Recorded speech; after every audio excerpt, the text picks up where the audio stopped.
How does she look at you when you're speaking? Especially when you're speaking to somebody else in public and your girl is right next to you.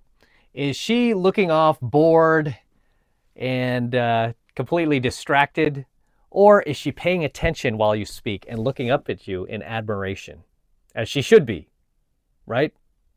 As she should be. Because a woman who admires her man, who respects her man, okay, is not going to be like bored and kind of looking off in the distance and, just looking at her watch, waiting for you to finish, or getting on her phone and, texting girlfriends while you're, rudely while you're talking to somebody. Instead, she will be there right by your side, okay, holding your hand or holding on to you and looking up at you with full attention and listening to you, nodding her head, agreeing with you, maybe chiming in every now and then, like if it supports your argument or whatever you're talking about.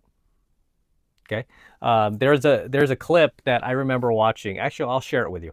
It's of Peter Weller. You remember Peter Weller? He played ROBOCOP in the 1987 movie, and then there was a sequel to it. I haven't seen this guy since, but I don't know how I came across this interview.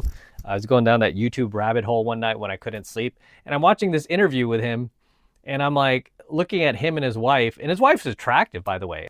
And he's speaking during this interview, and she's just like looking up at him the whole time and listening in admiration, agreeing, nodding her head. And I'm like, that's a happy man, right? He's got a good woman.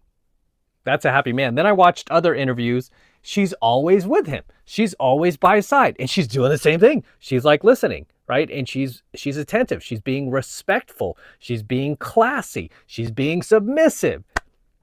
Right? She's staying by his side. She's not wandering off. She's not jumping on her freaking cell phone and returning messages on, Instagram or WhatsApp or whatever. She is there focused on her husband.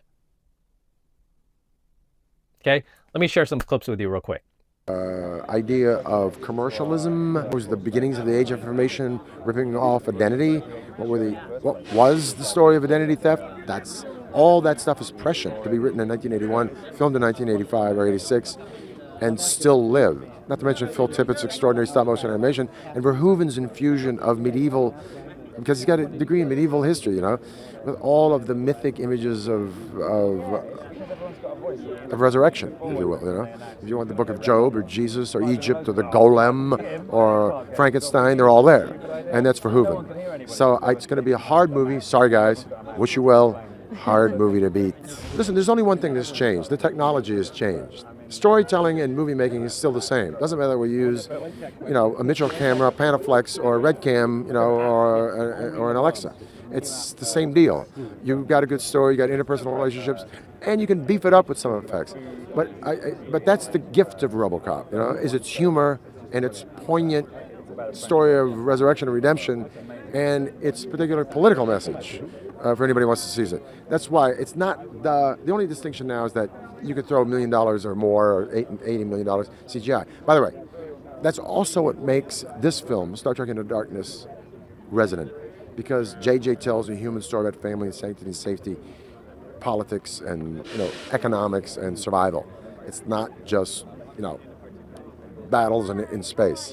As you can see for yourself, that is exactly what I'm talking about. Notice the way she was paying attention to him while he was talking, while he's doing the interview, right? She's not glaring off, going, oh my gosh, he just goes on and on, right? No, she's not being disrespectful.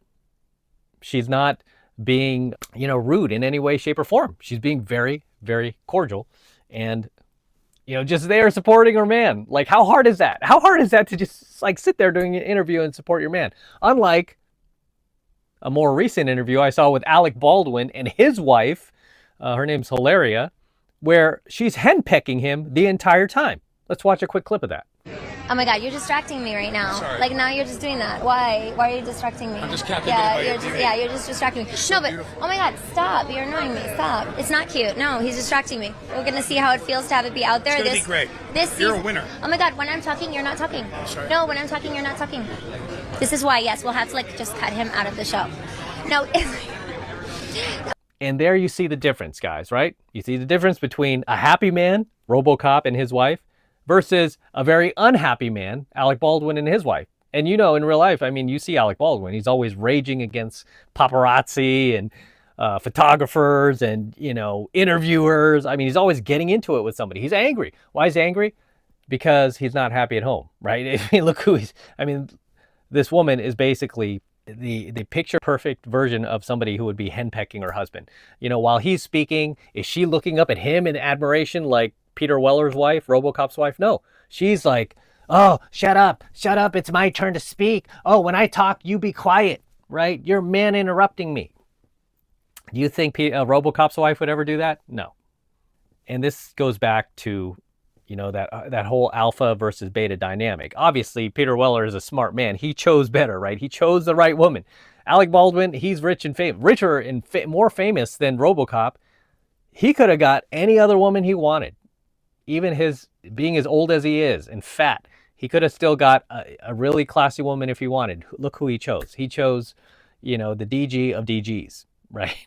I mean, that chick, if she did not meet Alec Baldwin, would be, you know, for the streets, right? She would be out there on TikTok like the rest of these chicks complaining about her dating life.